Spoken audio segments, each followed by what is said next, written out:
नमस्कार दोस्तों, आप सभी का मेरे YouTube चैनल पर बहुत बहुत स्वागत है। मैं निशा चौधरी आज बात करने वाली हूँ डार्विनवाद के बारे में। इससे पहले मैं लैमार्कवाद यानी कि आपका जो डीएलएड फोर्थ सेमेस्टर है उसका फर्स्ट चैप्टर जिसका नाम था जैव विकास, उसमें मैंने बताया था कि दो विकास दिए हैं। एक दिया है लैमार्कवाद में यानी कि लैमार्क जी ने, और दूसरा दिया है हमारे डार्विन ने। तो लैमार्क जी का जो सिद्धांत था उसके बारे में मैं आपसे बात कर चुकी हूँ अपनी पहली वीडियो में। अगर आपने वो वीडियो ना देखी हो तो मैंने डिस्क्रिप्शन में नीचे लिंक दिया हुआ है, आप चाहें तो उसे वहाँ से देख सकते हैं। यानी कि जो ये जैव विकास वाला चैप्टर है, आप इसमें देखेंगे कि जो आपका फोर्थ सेमेस्टर है उसमें आपको 3 से 4 मार्क्स के क्वेश्चंस आपको देखने के लिए मिलते हैं इस चैप्टर से। तो इस चैप्टर को अच्छे से पढ़िएगा और इसे बिल्कुल मिस मत कीजिएगा।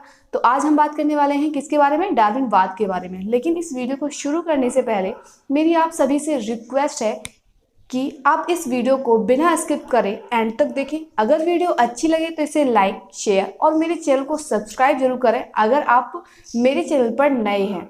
और चैनल को सब्सक्राइब करने के बाद बेल आइकन जरूर दबाएं कि आने वाली वीडियो का नोटिफिकेशन आपको टाइम से मिलता रहे। तो चलिए शुरू करते हैं। तो सबसे पहले बात कर लेते हैं डार्विनवाद के बारे में। तो इसमें क्या कहा है कि चार्ल्स रॉबर्ट डार्विन ने अपने गहन सर्वेक्षणों तथा उसके आधार पर निकाले निष्कर्षों के आधार पर जो परिकल्पना दी उसे क्या कहा जाता है? डार्विनवाद कहा जाता है। यानी कि अगर पूछा जाए कि डार्विनवाद क्या कहलाता है, तो जो डार्विनवाद है वो क्या कहलाता है कि जो चार्ल्स रॉबर्ट डार्विन थे, क्योंकि डार्विन जी का ये पूरा नाम है चार्ल्स रॉबर्ट डार्विन, इन्होंने क्या किया कि बहुत सारे एक्सपेरिमेंट किए और उससे जो निष्कर्ष निकले उसी से उन्होंने क्या किया कि एक परिकल्पना दी जिसे क्या कहा जाता है? डार्विनवाद कहा जाता है। सबसे ज्यादा क्वेश्चन पूछा जाता है, आपने देखे भी होगा कि जो प्रीवियस क्वेश्चन पेपर है उसमें आपको डार्विनवाद के आधारभूत सिद्धांतों के बारे में पूछा जाता है।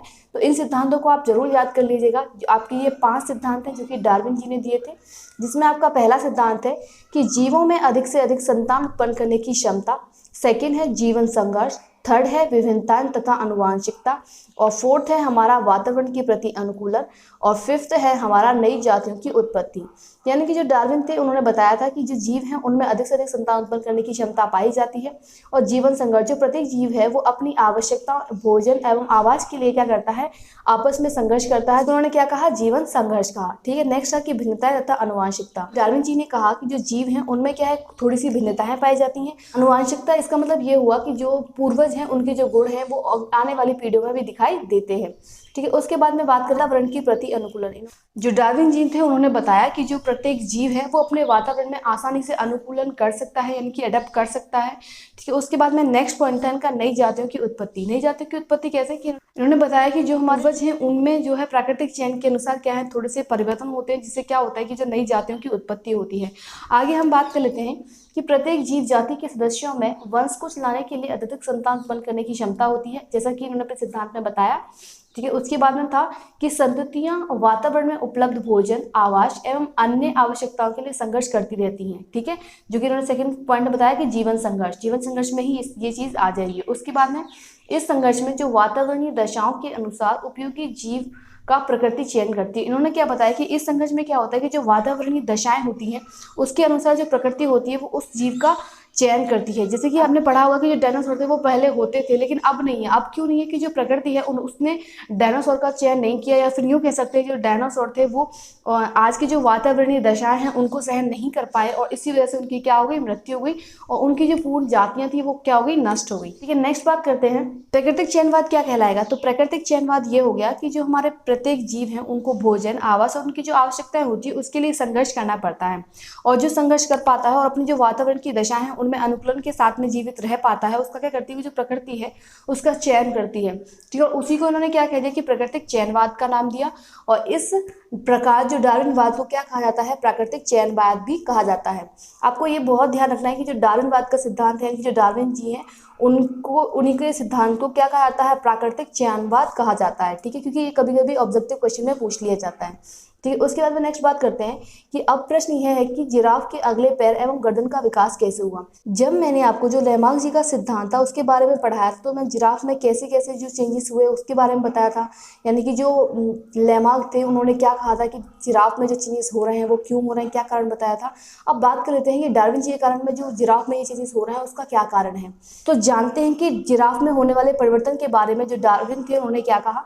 तो डार्विन ने बताया कि जिराफ के पूर्वजों की जो गर्दन व अगले पैर भिन्न प्रकार के थे। जो डार्विन थे उन्होंने बताया कि जो जिराफ के पूर्वजों की जो गर्दन और अगले पैर थे वो भिन्न प्रकार के थे। जीवन संघर्ष तथा भिन्नता के कारण प्राकृतिक वर्ण हुआ, जिससे लंबी गर्दन व लंबे पैरों वाले जिराफ भली प्रकार रहने में सक्षम थे।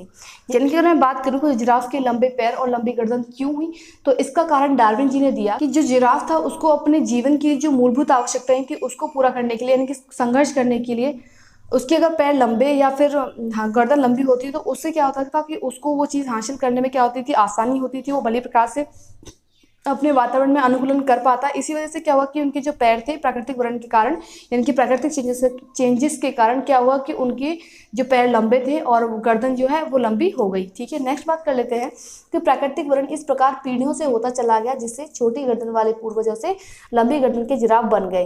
ये क्या हुआ कि जो प्राकृतिक चेंजेस था वो धीरे धीरे होता गया, और जिससे क्या हुआ कि छोटी गर्दन वाले पूर्वजों से लंबी गर्दन वाले के जो जिराफ थे वो बन गए, और छोटी गर्दन वाले जो पूर्वज थे वो धीरे धीरे लुप्त होते गए।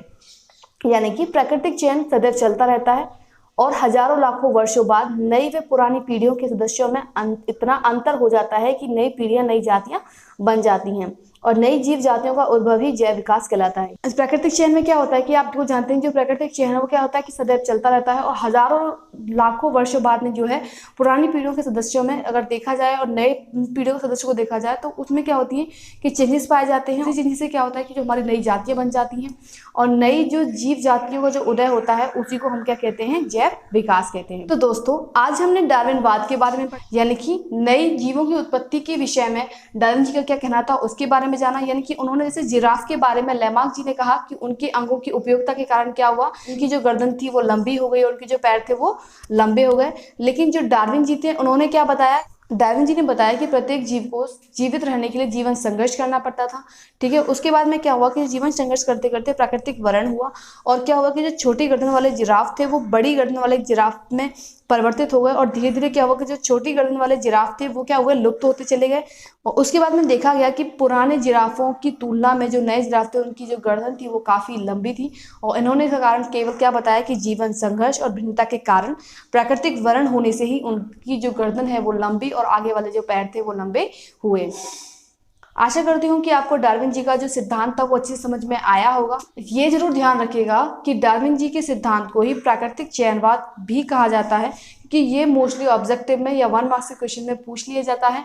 और सिद्धांत के बारे में जरूर पढ़ लीजिएगा कि जो डार्विन जी थे उन्होंने उनके जो 5 आधारभूत सिद्धांत थे वो क्या क्या थे, उन्हें याद भी कर लीजिएगा। जैसे कि आपके सामने यहाँ पर ये लिखे हुए हैं, ये 5 उन्होंने सिद्धांत दिए थे जो डार्विन जी के हैं। ठीक है, तो आज के लिए इतना ही दोस्तों। आशा करती हूँ कि आपको मेरी वीडियो पसंद आई होगी। अगर वीडियो अच्छी लगी हो इसे लाइक, शेयर, और अगर आप मेरे चैनल पर नए हैं तो मेरे चैनल को सब्सक्राइब जरूर कर लें, और सब्सक्राइब करने के बाद में बेल आइकन जरूर दबा लें ताकि आने वाली वीडियोस का नोटिफिकेशन आपको टाइम से मिलता रहे। तो मिलते हैं नेक्स्ट वीडियो में एक नए टॉपिक के साथ। तब तक के लिए गुड बाय दोस्तों।